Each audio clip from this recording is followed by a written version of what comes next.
Hey, buddy. What's up? What do Cody Johnson, Aaron Tippin, Tracy Lawrence, Aerosmith, and Las Vegas have in common? I would say it has everything to do with NFR. NFR 2022. We're here at Cowboy Christmas to introduce you to a jam-packed episode of the Music Universe podcast to end the year. What do we got, buddy? Oh my gosh. Well, we start with an interview with Aaron Tippin. We're going to take you inside of the NFR stuff here. Also a representative with Greeley Hat Company. That may sound familiar to you. That's because they make the hats they wear on Yellowstone.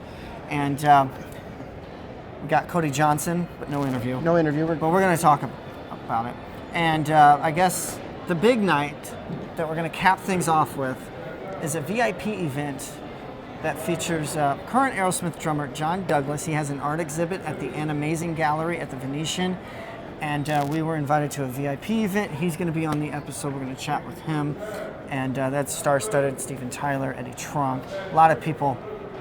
And then we're going to go home. We're going to relax. We're going to call it a year, because it's been insane, that's why that voice crack happened, because it's just been such an insane year. And you know, last year at this time, we were here for Reba, Brooks and Dunn, and we didn't know all this was here.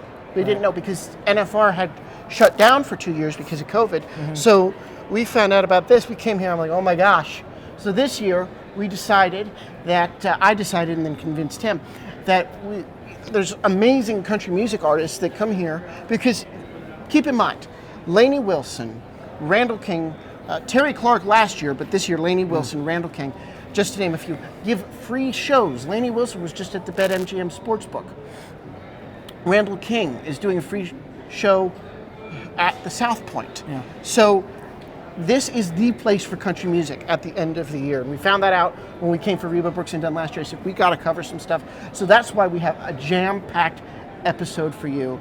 It's just amazing. And people travel from at least all over the country. I mean, when we were at Tracy Lawrence, we were talking to people that were from Texas. They flew in from like Beaumont.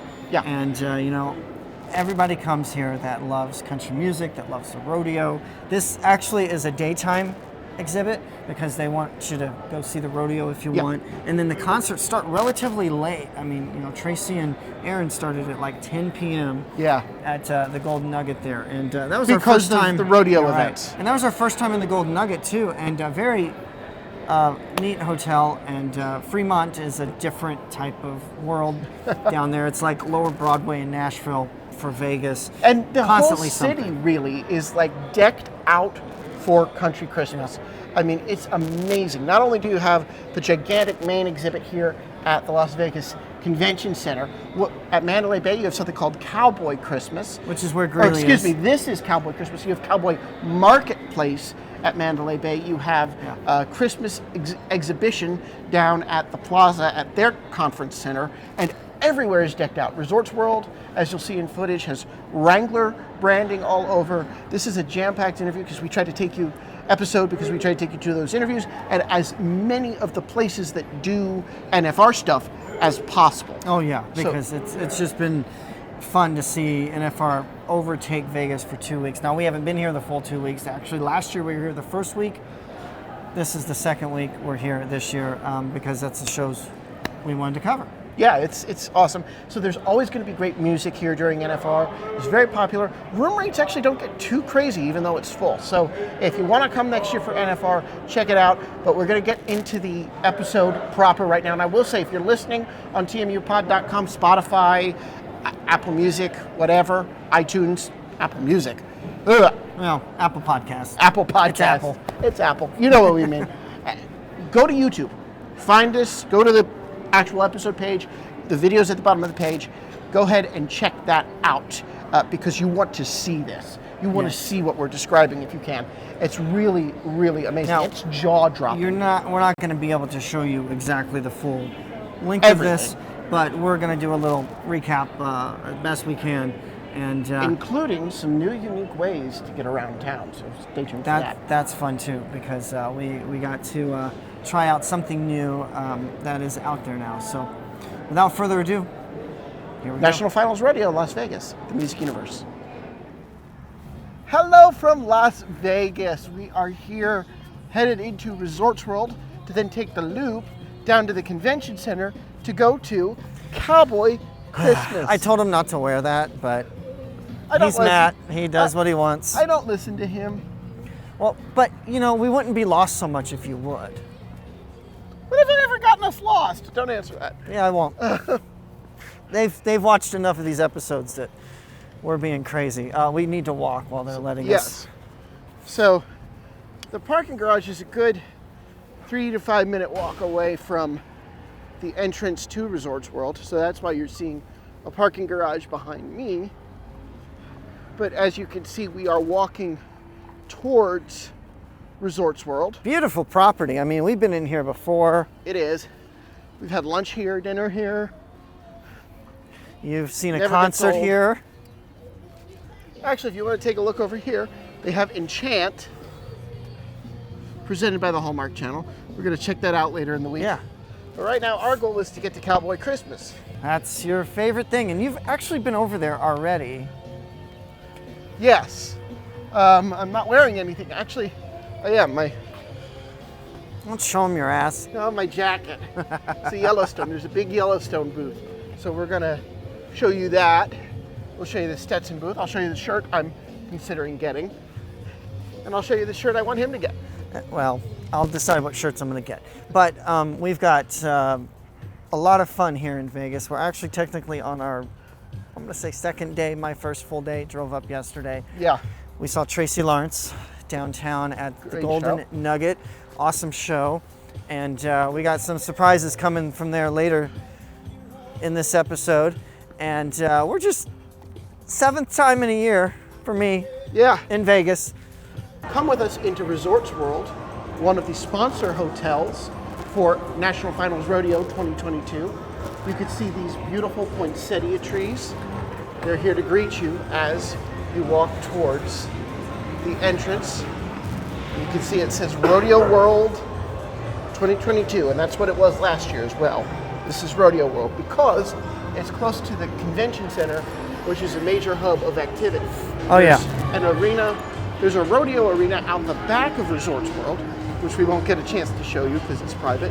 But here's the belt. Now, what they did with this casino is quite different because they didn't make it a maze like the other casinos. This is the casino, and if you have somewhere you need to be, you can walk a straight line through it. And you don't really need to navigate table games. There really won't be much of anything in your way. And there we go. There's the wonderful globe. That's so cool how it does that.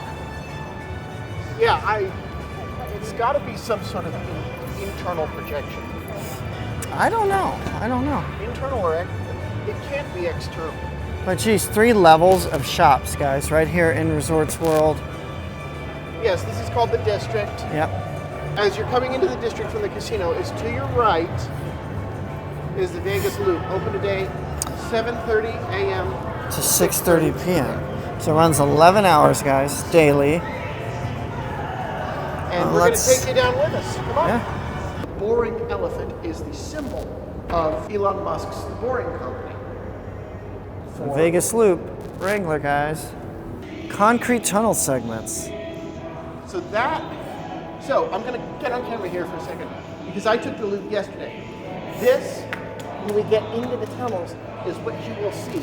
This is what the tunnels are made out of. So they blasted them, built the tunnels, and then these are the walls. Nice. This is gorgeous. It's just a garage. Wait till you see the... Well, the idea of it is gorgeous because you get to... It's the future. It's Yeah. the best of your rideshare app and a metro system. Yeah, So really cool. And I think it's really cool that they're using NFR to debut it.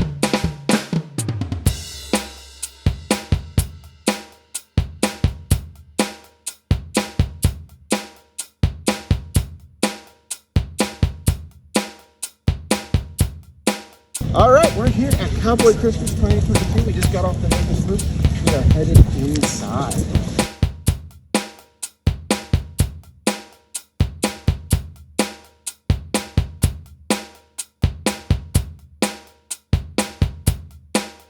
So we're here now at the Yellowstone booth. This booth is run by the production company, and they have special high-quality merchandise from the Western wear clother Schaefer's, as well as merchandise from the 4/6s, which Taylor Sheridan owns. There's also a 4/6s booth here at Cowboy Christmas. Oh my gosh, didn't do as much damage as I thought I was going to at the Yellowstone booth. I could but have sworn you paid a sucker for that blanket. No, I've got enough blankets in my house, and you can do some roping, I guess. Makes sense, we're at a rodeo event. Well, we got somebody trying to be one here, a Christmas cowboy. Cowboy Christmas. Okay. I'm gonna keep doing that. There's the mechanical bull you wanted to ride. That's how massive this is. And I'm sure this isn't even all of it.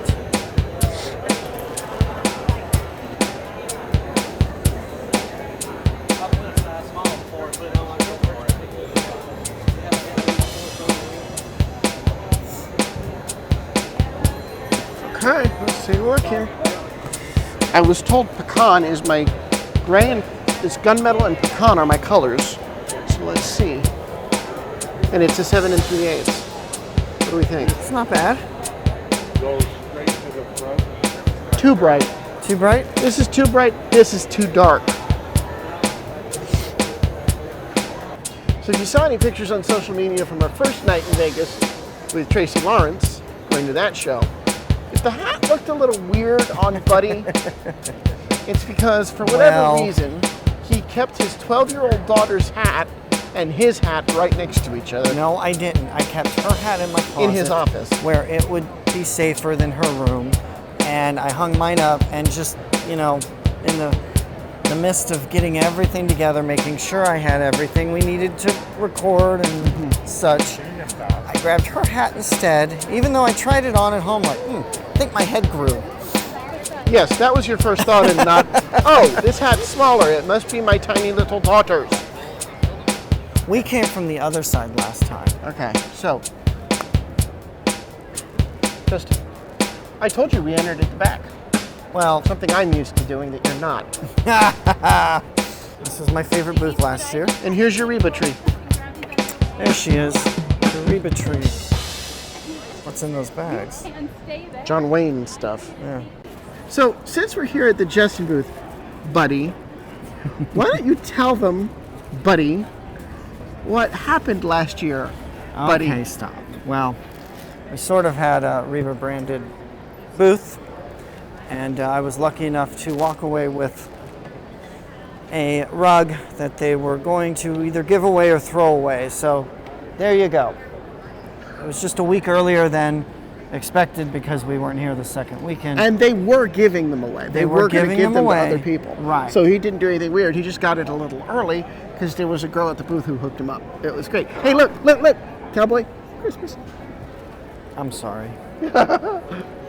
Earlier, what I showed wasn't even half. It was about half, I guess.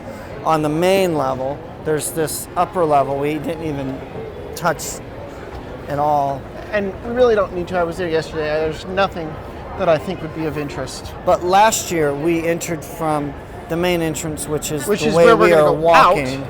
And then we're going to get on the north loop. There's your later favorite on. store, Boot Barn. Oh, we're going to go to real Boot Barn. I don't need to. Now, we're here. We can avoid making that, whatever. And they have a massive booth, and you could imagine Oh, they let's would. go see what they have. Come on. It's got time. Exactly. Look at this shirt, dude. Oh, no. I have the paisley picked out over at Stetson that I think I'm going to. Wrangler and Yellowstone. Yellowstone stuff. This one's cool. All right, man, here's your boots, Stetson. You got a shirt picked up. Okay, that was unnecessary. And embarrassing. Good. Well, it's already embarrassing you're walking around like that. I actually do that when my legs hurt. I start to, Yeah, well, like I said, it's embarrassing. well, embarrassment is on the Your middle name. person who is embarrassed, not the embarrasser. So this is the shirt that I think I'm going to get. How much is that shirt? 85? This is the shirt I'm not going to get. It is nice though. Oh, there they are. Stand ups. Yellowstone's become this cultural phenomenon, Oh, it absolutely has. and we're part of it. Well, because we buy merch. Wow. We watch the show religiously. Oh, how about that Cowboy Christmas, buddy? There's just so much to see. Oh, that was fun. There's so much in there that we didn't even touch a portion of it. I mean, I think we barely scratched the surface. oh yeah. It was amazing. And at the end of the episode, we'll be back at Cowboy Christmas to tell you a little bit more about the Vegas loop that you saw us take there, what their plans are with it, how much it costs, all that good stuff. We're going to go over it at the end of the episode. But right now, we're actually here at the Excalibur, which is where we tend to stay when we come. One little quick Vegas travel tip I want to give you guys is, ever since COVID, now full room service is back, but ever since COVID, if there is anything at all on your bed when you leave for the day, when the room service housekeeping comes in, they will not make your bed. I've learned that the hard way. I forget about it all the time. So I come in, his bed's made, mine's not. It's great. So if you're coming to Vegas, just make sure you know if you want housekeeping, you got to get your stuff out of the way, and it keeps you safe as well. So Oh yeah. just a little tip about that. Now we get to one of my favorite interviews I think we've done all year. Yeah, we don't get too many in-person ones, but this was awesome. We were invited to chat with Aaron Tippin on his tour bus right outside the Golden Nugget on Fremont Street. Here we go. Well, Mr. Aaron Tippin, welcome to the Music Universe podcast. How are you today, sir, in Las Vegas? Doing great, brother. Here for a big old show, and very excited about it. Well, it is exciting to see you. I grew up on your music, spoke to the area I come from and the people that I come from, and it's just so identifiable. Has that always been your goal to sort of write songs that appeal to the working man? You know, I think probably the unique thing about my music is I've been fortunate enough to write almost all my hits, and it's about Aaron Tippin and how I was raised, and you know what I grew up with, and so when you're listening to it, you're hearing a lot of who I am, and I think that's you know, I think when I was first getting in the music business, I just didn't see if I could get sent the greatest song to make a single to put on radio. I was putting together who Aaron Tippin was compared to the listener, and where we connect was there. You know, as we go, I go, oh yeah, man, that's just like me. That's what I think. That's that's what's important in my music. Yeah, I come from a small town in Missouri, and growing up listening to 90s country, just your songs, Working Man's PhD, like my absolute favorite. I think it's just the driving beat and the gruffness of your voice. What does that song mean to you? Well, you know, it's I haven't always, you know, been an entertainer. Everything from a corporate pilot to a welder to a heavy equipment operator. So, you know, I kind of understand and know what it feels like to put in an honest date. And you know, it's so easy for me to relate to that and write a song about it. Then once I got to Nashville and you know, started making friends and we started writing together and stuff. You know, we were always searching for ideas to write about, and you know, so we'd start writing songs like that. And it just kind of really, when RCA started looking to me for signing, they you know, that was the songs that I was turning in, and so I think they kind of knew who this Aaron Tippin guy was, and I guess they wanted to take a shot at it. Clearly, it gave you, having that experience and the way you were raised and the other jobs, gave you an advantage when writing. You could write about the life you had before music. Going into it, though, coming from those other careers, how did you feel having switched career paths to music from that working class background? Did you think, oh gosh, all these others that have been doing it for years are way ahead of me? How did you feel when you made the switch? Actually, you know, I'd already spent almost 5 years in Nashville, right, you know, trying to get a record deal and writing songs, and so you know, I kind of felt like that my music was just gonna be a part of me, more of a part of me than anything, and all the stuff I brought with me from the past, you know, and taking on a new career, I got to be honest, I didn't think this career would last 6 weeks. So here we are 32 years later. I mean, I'm very thankful that we're still out here doing it. Doing the math, that would make you in your 30s when everything started happening. And now with social media and TikTok, people are hitting it at 19, 20, 21. Do you think that's too young to be finding that kind of success? No, I don't think so. I think if the listener is appreciating, it doesn't matter. Taylor Swift, although I'd say it's hard for me to relate to, making out with a 15-year-old boy, but I could say she is a great songwriter and made quite a career at a young age in Nashville. I remember her at Fanfare, and boy, I was impressed with that little girl and her work ethic. So if it's in you, then I don't think there's an age limit. Golly, I can look back on country music history and some of the folks that came along that were just teenagers, or just grammar school kids that could really belt one out, man. And so, in that respect, no, I don't think so. To me, it's all about the song, and if the listener likes that song, that's what really counts. Yeah, and your songs are just they're timeless. And one song that I absolutely love, Where the Stars and Stripes and the Eagle Fly. I heard, and correct me if I'm wrong, that was written pre 9/11. It was. How important is that song today as it was when you released it 20 years ago? Well, it's very important in my career for the fact that once we were attacked, I really wanted to share how Americans felt, or how I felt to America. And that's, there were a lot of great songs written at 9/11, but I didn't want a song that talked about how America had been sucker punched. I wanted to turn in a song that made Americans feel proud of themselves. And even in its worst, this country's still the greatest place on the planet. Absolutely. And so that's what I wanted, and that's what that song does. It really, I hope, it inspired me, to, man, quit whining. Let's get up. Let's get up and go do business. So since we're asking about specific songs, I want to tell you a quick story and then ask you about this one. The first Aaron Tippin song I ever heard was not sung by Aaron Tippin. It was sung by a singer with the Bald Knobbers out in Branson. They were covering I Got It Honest in the Bald Knobbers show out there in Branson. And of course, it was before iTunes or anything. So years later, I come across your song. I'm like, that's that, and it stuck with me. And I found it. I've always wondered. Obviously, that comes from your working background, but to put it so poetically, what does that feel to you when you were writing it? Take me through that process. It's just, that song is definitely the epitome of who I was when I was given an honest date every day. And and it just, that song almost like wrote itself. All we had to do is, this is going to be the verse, this is going to be the chorus, this is going to be the verse.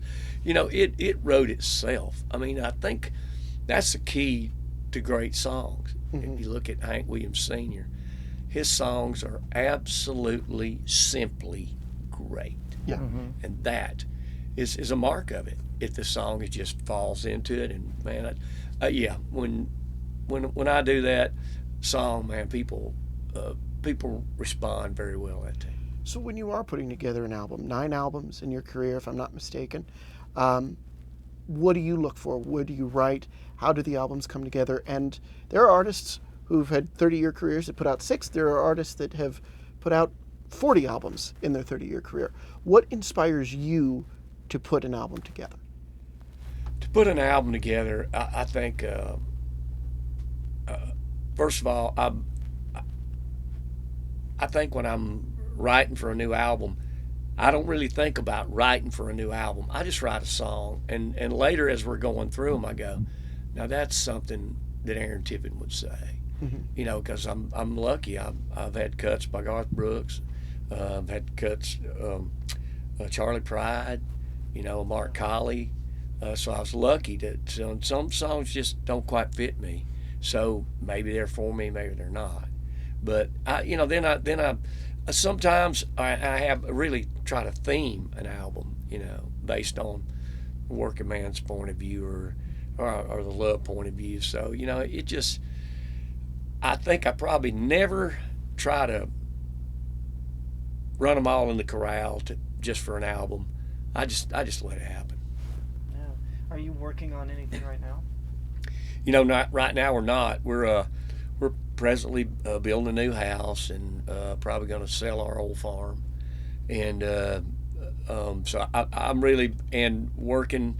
We've just had a new grandson added to the family. Well, congratulations! And thank you. And so his birthday is coming up in May, and one of my goals is to put together a 1946 J3 Cub so that his first airplane ride with his dad will be that airplane. So oh, wow. I got a little work ahead of me, and I got to get with it.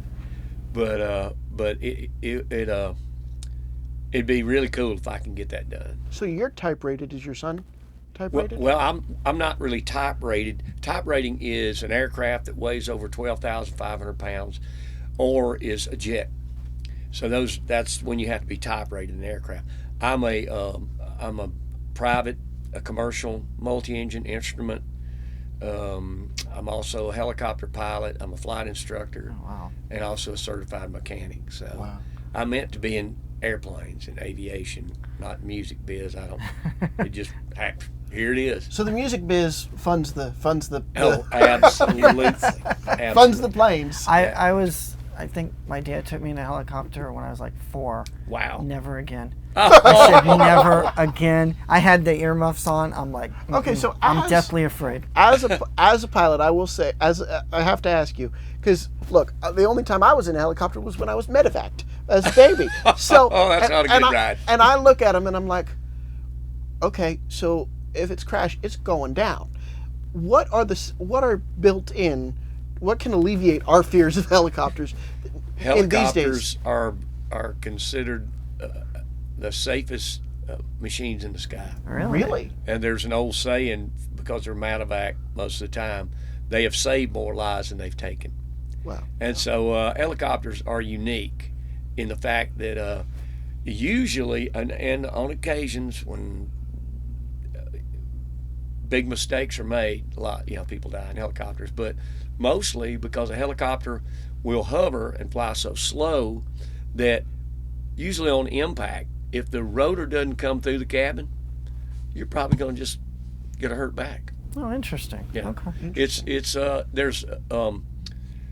called auto rotation, and when you lose power on a helicopter, or the transmission fails, then the main rotor freewheels, and it is built so that the end of the blades are -10 degrees, and the collective is what you control it with. So if you push that all the way down, the blade will go to flat, which makes a spinning disc, just like it is when it's flying along. Right. Although now you have no power to keep it up.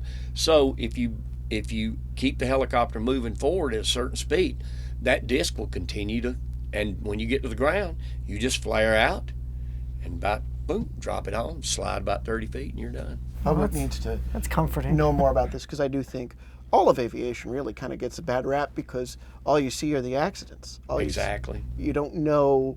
I watch a lot of stuff on YouTube that goes into the safety stuff, and it's like, wow, there really are so many safeguards to keep us safe in the sky. Absolutely, and it starts with a checklist with the pilot, making Yeah. sure that everything's ready to go before you take off.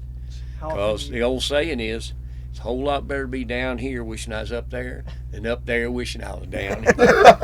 Yeah, that's a good saying. How often do you get to fly?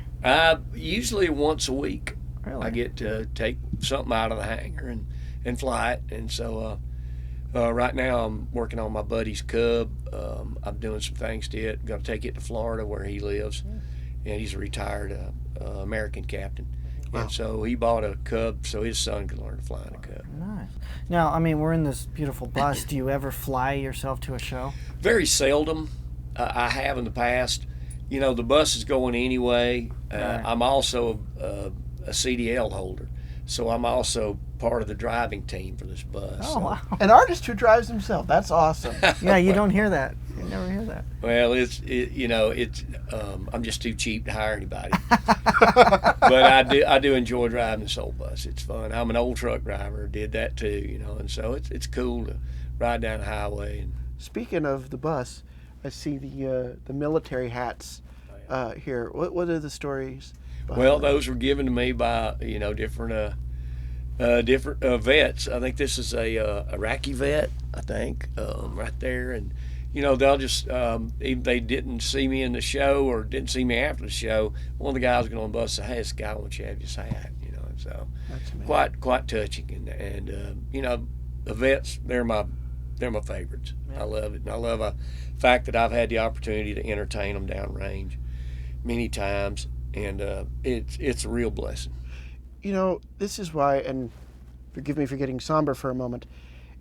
When we asked about if anything was new, if I ever want to hear a song about this era we just went through, 2020 to 2022, it would be an Aaron Tippin song, because you do speak so well for the working man and for the working middle class that is often in music sort of forgotten sometimes. Not so much in country music, but the way you, again, talking about Hank Sr., the way you are deceptively simple in your compositions. And you can there were several songs we've written. "Free to Be Me." Yeah.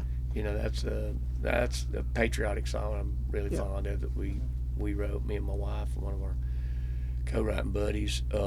"Real People." That's blue collar to the bone.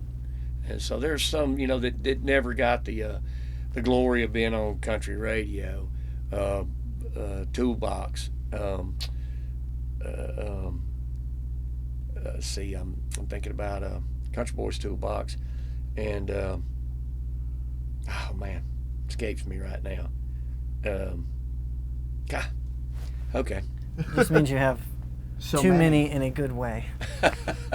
Well, Awesome. Aaron Tippin is still being played in heavy rotation on the country channels on satellite radio, and so that's really cool. To Yeah, see. I have Sirius XM and hear your stuff all the time. Like, that's going up. It's Takes you back. and we're lucky. Right now we're touring with Sammy Kershaw and Colin Ray, and we do a little thing.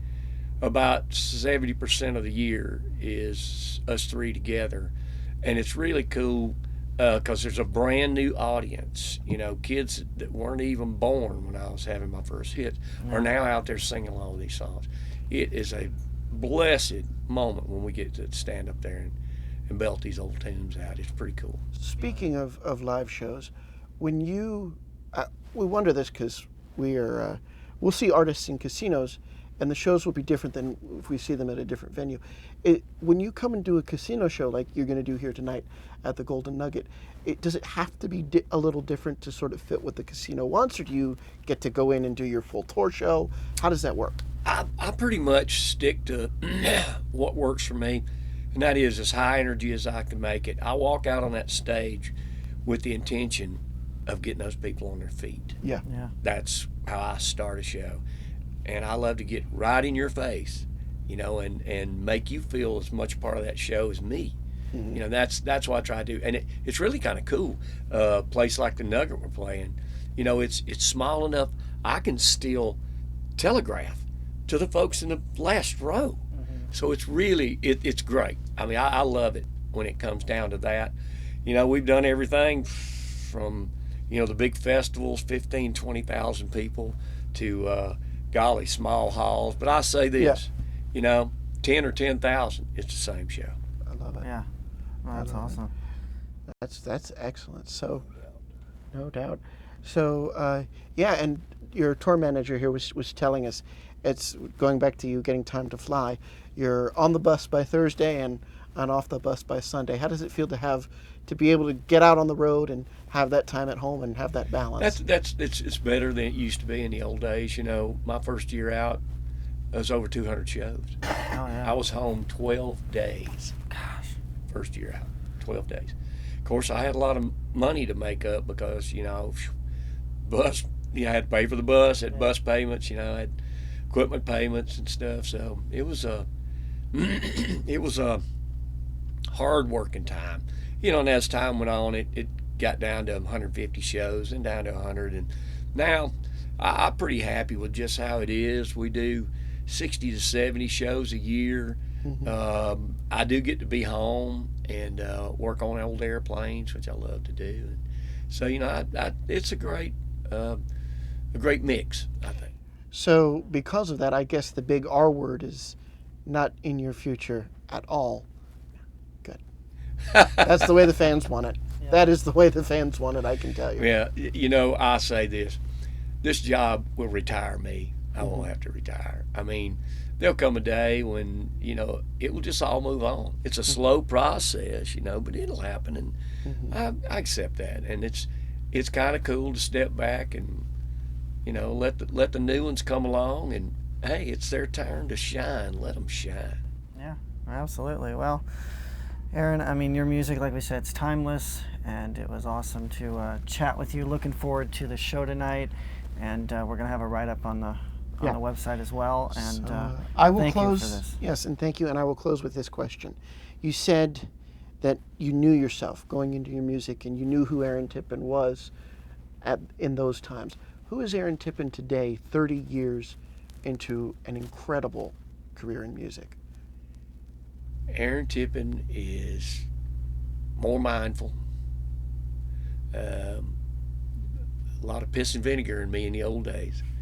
And, it's kind of a thinking things through before I speak.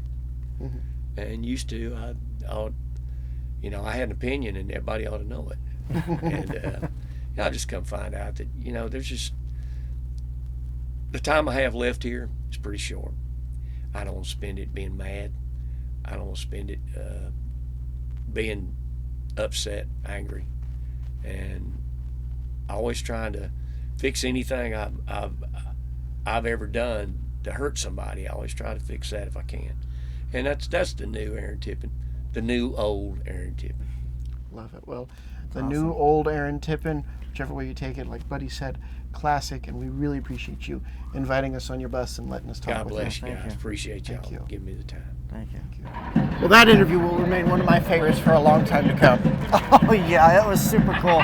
Super nice guy. What you see is what you get. And how about talking aviation with him? That was fantastic. Did you see his eyes light up? Oh, he lit up. That was like, okay, now we're on to something. Oh yeah. We might be the music universe, but now we're the helicopter universe. Thank you, Aaron. That was...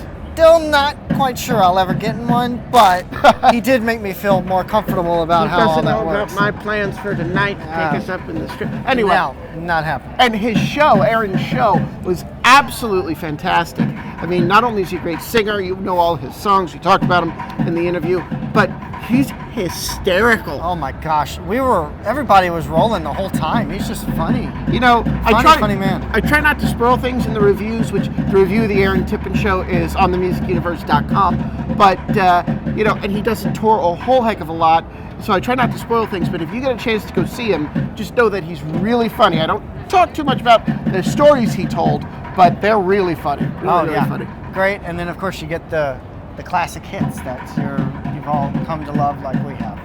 Now we've got something really, really special for you. Trent Johnson, the owner and designer of legendary Greeley Hat Works, who designs all of the hats for the main characters on a phenomenon that has become kind of a country music crossover in its own right. The biggest show on TV, the best show on TV ever right now, Yellowstone. Yeah, so we were able to chat with him. Amen, brother. They were at NFR, they were at Cowboy Christmas at Mandalay Bay, and we got to chat with Trent and talk to him about how they were chosen to become the hat company, how many hats, too, they make per character. And this guy, his hat actually fits his head better. Yes, because Trent reshaped it for me, and you're going to see all of that footage in just a little bit during the interview. And as you can tell, for the guy who just yelled Yellowstone, that shows a phenomenon, especially among this cowboy crowd that's in Vegas this week.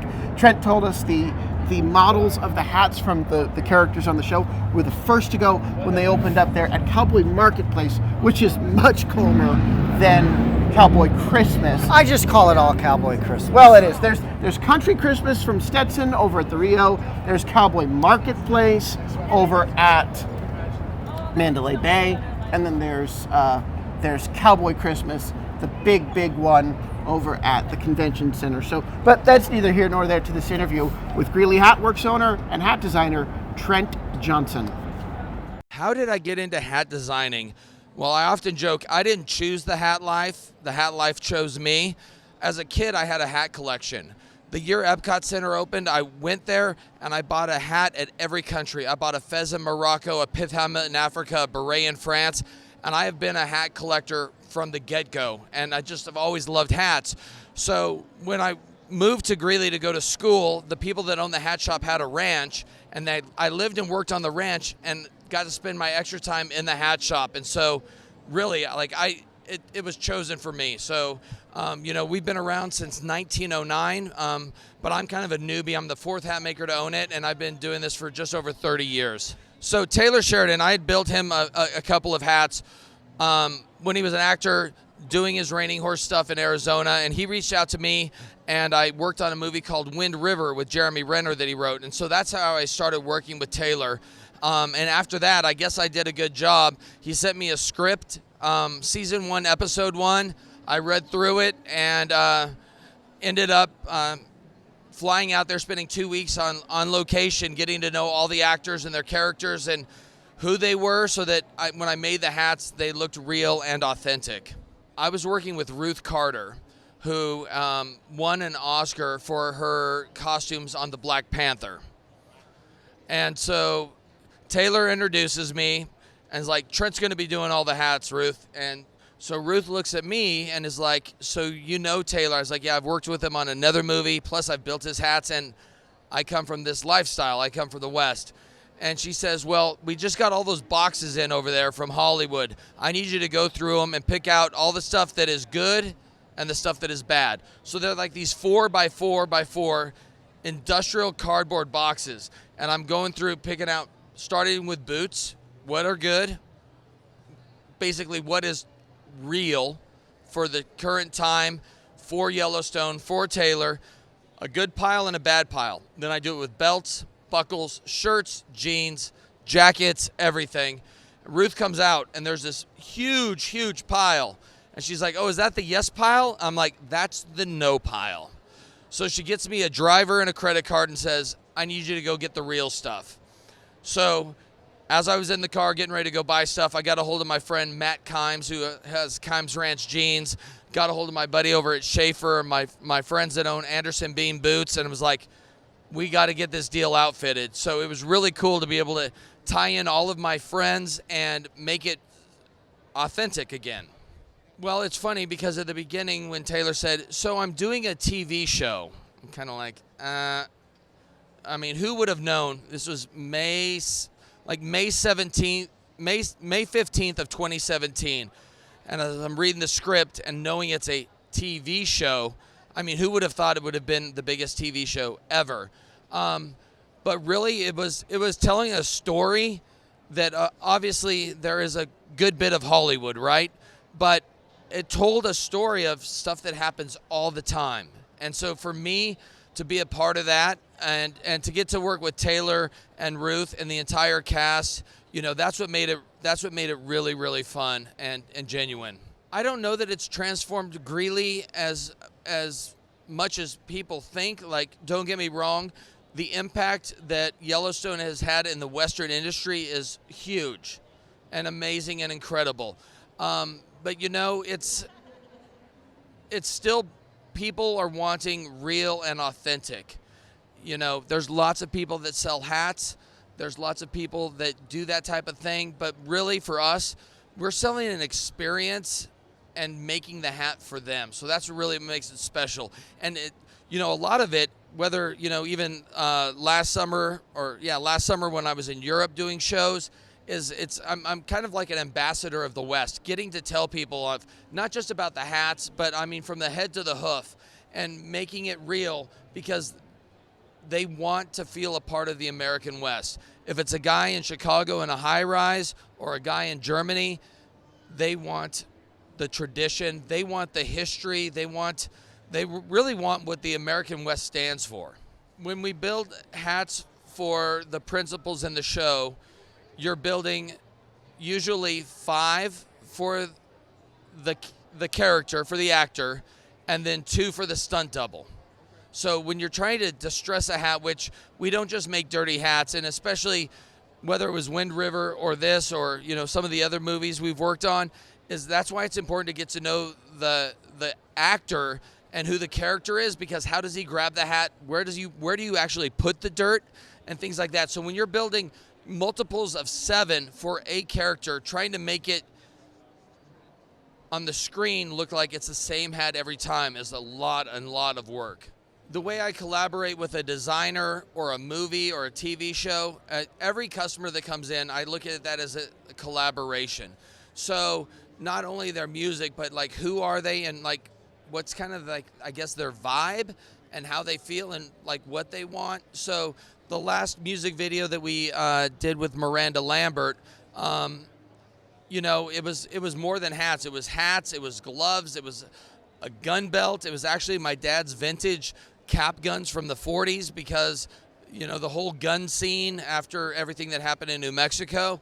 But really it's getting to know about not only who they are, but how they're going to wear it and kind of like their attitude and vibe. That's what, whether it's whether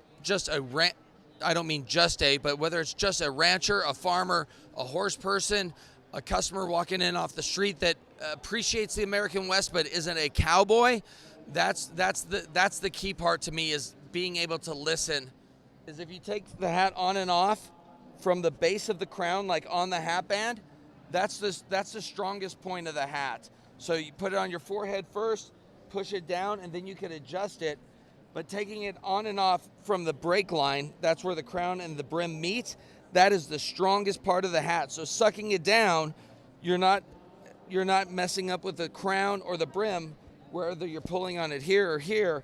But if you do it at the base of the crown, that's the strongest point, and that's the best way to do it. So this is called a conformateur, invented in Europe in 1843. This was built in the early 1900s. What we're going to do is put your head in here. You're going to move all those pins around and give me a picture, 1/6 size scale to the effect of your head.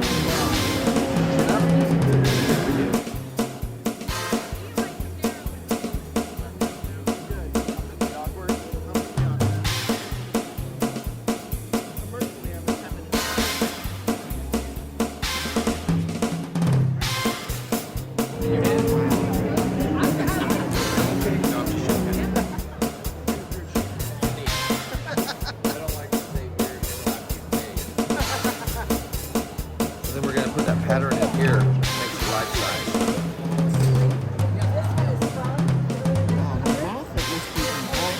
Right, just think, invented in 1843. No CAD programs, no computers.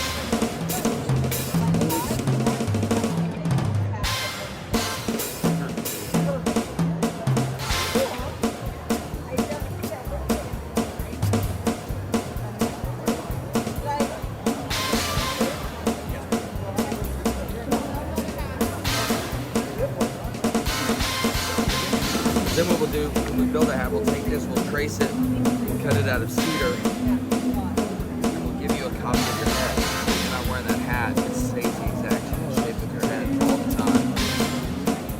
So, you want me to make your hat fit a little better? This one, when you put it on, it hurts right here, and it's loose over here. See that? Yeah. So I can fix all of that. How are you all doing? Be right with you. Oh, okay, cool.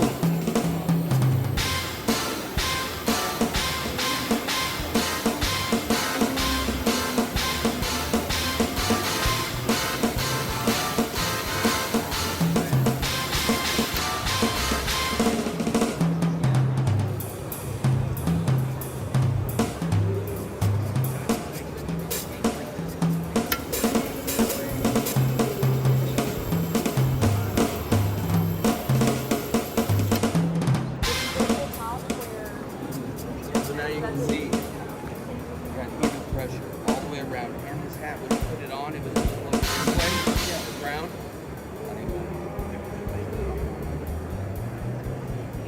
Oh my God.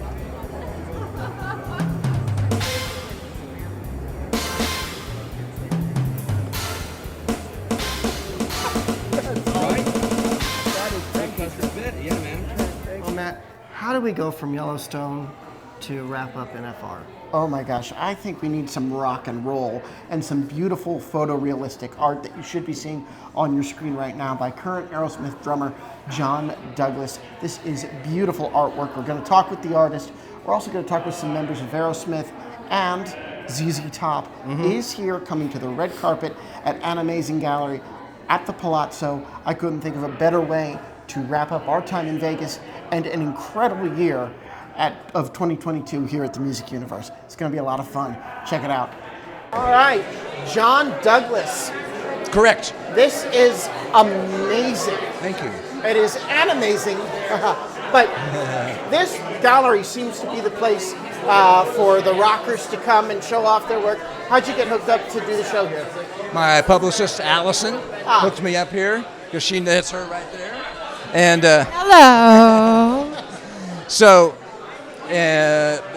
she's known Nick, the owner here, for many years. Yeah. And she thought it would be a good fit. And Nick saw my work via email, and he was. Well, this hopefully liked it. This artwork is amazing. I mean, it's true to character. And I think my favorite piece, I'm a drummer myself, are the Led Zeppelin symbols. The Zeppelin symbols.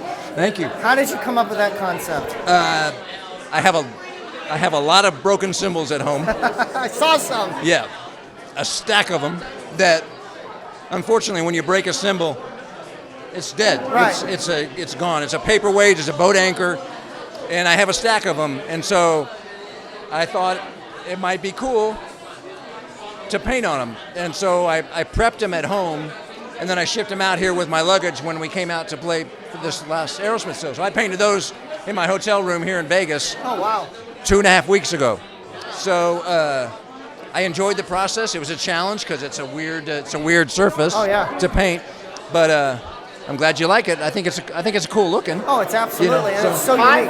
My favorite is all of the realistic, almost photorealistic black and white that you've done. What's the process for creating these? I rarely paint from any one photo. I'll literally pull the head off of one photo and the body off another photo, and so I make my composition that way, and then I live with it for a while if I have time to make sure I like it, and then I paint it on a canvas. So I print the photo out of the photos that I'm going to use for reference, and then I paint. That's it. I start with a blank canvas, and then I paint in my hotel room. I love it. With each individual rock star that you paint, what are you trying to capture about them? I'm a music fan. I'm a fan of pretty much everybody here that I paint, and so really I'm just trying to capture a rock and roll moment. I'm not trying to explore man's inhumanity. Nothing deep other than.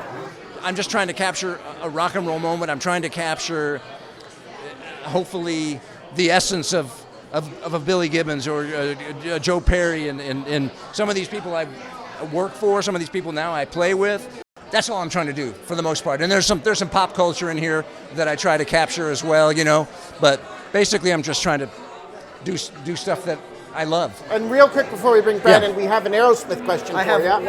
What's it like playing with Aerosmith after teching with them for so long? What can I say? It's a thrill beyond anything I could have imagined. I love Joey Kramer. I love Aerosmith. So the opportunity came up, and I'm honored to try to fill those big shoes, and I love playing those tunes with Brad, Joe, Steven, and Tom, and it's just been beyond. Any chance those Vegas dates that were sadly canceled because Steven got sick, any chance we might come back for a grand finale here in Vegas? Because we had tickets to Thursday. Yeah, I know. I did too. Believe me, I had the best seat in the house, bro. I had the most awesome seat.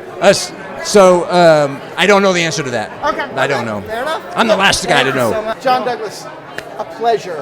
Thank you. This was a lot of fun. Thank you so much. Good luck with the art. It's Thanks beautiful. for being here. Can't wait to see more. Thank you. How are you doing? Very well, thanks. How are you doing? I'm doing well, thank you. Good. What's it like coming out to the art exhibit for your new drummer? Well, it's the first time I've been to any of his shows, or other than the ones that we've done together.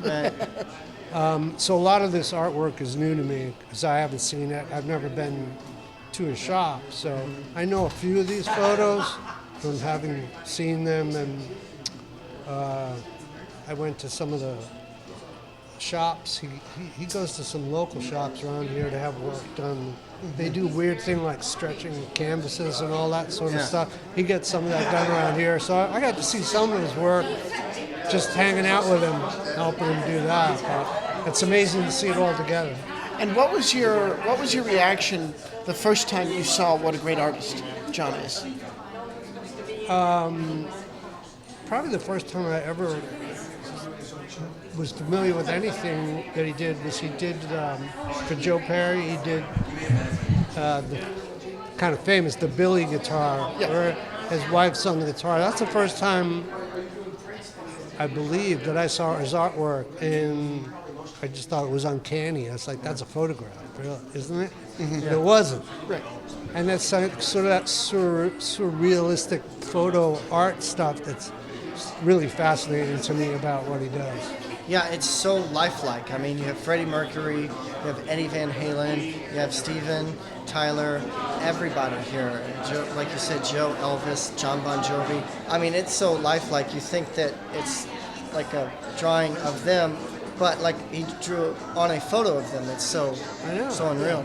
I'm looking at details like hair and teeth, and it's like, that's what really kind of almost fools me. It's like, that's not. Yeah. Nobody drew that. Somehow that's a photo. Yeah. So now, unfortunately, the Vegas shows are done for now. What was it like playing over at Park MGM? How much fun did you have? It's a great theater. Yeah. It's a great theater. And it's just a great room to play. Yeah. And really had every audience was just so welcoming. And it's a smaller theater, like so, it's kind of an intimate setting, which I personally like, being a little as close as you can to the audience. It was a great time for me. Do you guys possibly think maybe you'll extend it? It's a possibility. I don't know anything right now. Just going to take a little time off. Awesome. But we'd always love to come back here. Awesome. All right. Well, Bradley, thank you. Thank you, Thanks Brad. very much. Thank you so much. Thanks, guys. Thank you. Take care. Tell us about this beautiful painting behind us. How did that come to be? How did you come to get involved with John's art? Well, I've known John for decades, I should say. Not only as a great artist, a great drummer, and as I mentioned, a great car customizer. He's got it all together. Well, what do you think of how realistic it is of you? He made me look good. I'll put it to you that way. It's okay. Well, Mr. Gibbons, have fun on stage tonight. Thank you so much. We'll do it. Absolutely, buddy. Nice to meet you. What do you think of this beautiful artwork? I think it's fantastic. I think it's a tribute to someone who's got a real talent outside of the obvious. He's an incredible player, as I know, as a drummer, a fellow drummer. And I was just saying, someone said, well, which is the most powerful part of his life? That's for him to say, but one thing in good humor, a long time from now, when maybe he's given up playing, which would be unthinkable, he'll always be able to paint. And this is an outlet that's unbelievable. I was just saying in another interview, I know a lot of these people that are on the wall here, and it's like being sometimes, haunted by the fact that the realism to the painting and the feeling of these paintings is very strong indeed. So he's incredibly talented. What do you think Miss McVie, dear departed Miss McVie, would say about this? And how are you doing? Well, I'm doing okay, and coming to Vegas and seeing ZZ and unfortunately wasn't able to see the lads playing tonight, but it's been a really healthy distraction from a tragedy for us personally in Fleetwood Mac, and Chris would have a lot to say. She was a great draftswoman. She was a great painter in actual fact, She's never exhibited, never did anything. Did a couple of album covers back in the day, so she would have a lot to say. So we miss her already desperately. I'm sure. Thank you very much. You've been here most of the evening. We've been seeing you around. Yeah. What do you think of this beautiful work? I think it's an awesome, exhibit here, and the artist that really created this work is like truly reaching out through the art. It's like a spiritual. If you look at the art, it's like he actually brings out the artist through the art. It's like soul searching, through the art. So it's truly amazing to bring that out. If you're looking for, a good painting, really awesome. And it's so realistic too. I mean, it's just Douglas awesome. He's really, really good. He's like really awesome. Like if you look at the paintings, he captures the whole, essence of someone. Right. He brings them out, through. I mean, they're actually like alive, coming out through the painting. It's if he actually had a picture of them and traced it and painted it, because they're like dead on. Yeah. But we know now, actually having talked to him, that he doesn't do that. Right. Yeah. I mean, besides being an awesome drummer, he's an awesome painter as well, but captures the whole essence of someone. Yeah. And it's hard to be like that and capture someone's soul and bring it out of a painting. It's really cool. Now, you've personally, you've played with Whitesnake, Vivian Campbell. Yeah. We were actually recently in Europe, and I picked up a Whitesnake box set that I didn't find here. I haven't listened to it yet because I've been busy. But you got some classic hits. I mean, what was it like playing, writing, and recording those hits? Yeah, it was like really cool. Like I said, I was backup guitarist for Vivian Campbell, so I had a chance to partake in the family with David, and I had a really good time, to tour a little bit and play in the video Is This Love? So I had a chance to do that with Vivian. And it was really cool. It was like a truly experience to undertake when you're young and you get something like, okay, my daughter. But yeah, we have to edit now. But it's truly cool to undertake something like that when you're young, you don't understand what it means. But as you get older, you appreciate the music and what the comprehension totally is. It means so much to a lot of people out there, the music. Yeah, it's like, a little bit of music to you or us means a lot more to someone else. I mean, you've got Slow and Easy, you've got Here I Go Again. I mean, just so many hits. Yeah. I mean, it had to be a blast playing those on stage. Oh, it was. David was awesome. A lot of great guys were awesome. Vivian was awesome. So, are you playing currently? I wish I was. Right now, I've had a few car wrecks, and I'm dealing with stage 4 Parkinson's. So the same thing Ozzy has. So I'm just trying to contact some, neurologist in Germany to take care of that situation. To do better. So to get better, so I can go back and maybe play. Yeah. So that'd be awesome. Yeah. Well, best of luck. Thanks for joining us. And, Yes. it's awesome to see all this art, Mark. Well, thank you. Thank you. Thank you. How about that Vegas loop? Oh, that was cool. That is the future. People listen to this, no, I don't drive. I take unique ways to get to shows. I think that's the future. Combining a metro system with rideshare, having cars. I think that's the future, especially in a place like this where everything is isolated. You have the Strip, and then you have Fremont Street, and there's really nothing in between, just highways and residential areas and beautiful residential areas. I don't mean to say there's nothing, but the two main areas of town are quite a distance apart. So the loop is really perfect for it. The Convention Center to Resorts World segment is their test segment. They're going to expand it. I think they're going to have something like 20 miles of circular loop that's once crazy. Elon Musk's company gets it up and running. But I can't believe it's finally happened, because they've been talking about it for years and years and years. And it was only $350 each to take it from as a day pass. So we have access all day that day. And that's going to go up as more tunnels are opened, of course. As more tunnels are opened, but it's really cool. So if you come to the Convention Center for anything, cowboy hat involved or not, okay, park at Resorts World, which currently has free parking, or park at the Wynn and walk across the street to Resorts World, and then get into Resorts World, go like we showed you to the district, to that orb, off the left, down the escalator like we showed you, and take the loop to come over here. You do not want to deal with the parking situation, No, we which is learned what that we last year. Yeah, And I was less than pleased that we had to deal with it. But I found a new vein on his neck. It was quite interesting. ride with me. I mean, we're not ever going to film an episode on the road, I'm sure. No. To put parental advisory across the screen. No, but oh my gosh, it has been an amazing year. Started for me with Keb Mo in January. Then we went multiple trips to Vegas. We took 3 of the 4 weekends of the shortest month of the year. February. We were here in February.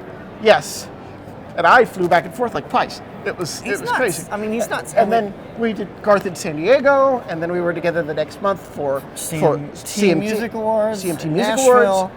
And I did the Jeff Carson tribute, and I didn't go anywhere for like 3 months, except I took my daughter to a concert in LA, and I'm like, I'm resting. We have a big European trip. Yeah. We both saw the stadium tour. That was massive this year. Yes. And it's just amazing. If you Europe. want to read about 2022 in not just country music, but every music and beyond, we were there. We were a part of it. It's been an amazing year.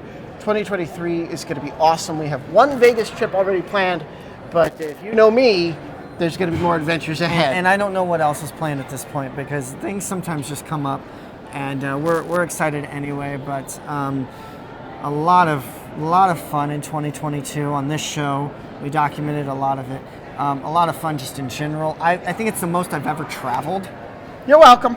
Well, tell that to my child and my fur babies back home because they're not excited when I leave. Well, and, but you got to come here and hug it in because it's been an amazing year, another year. Next year in January marks the 10th anniversary of themusicuniverse.com. So we're going to be celebrating all year long. Look out for more Music Universe podcasts, more concert reviews, of course, more news.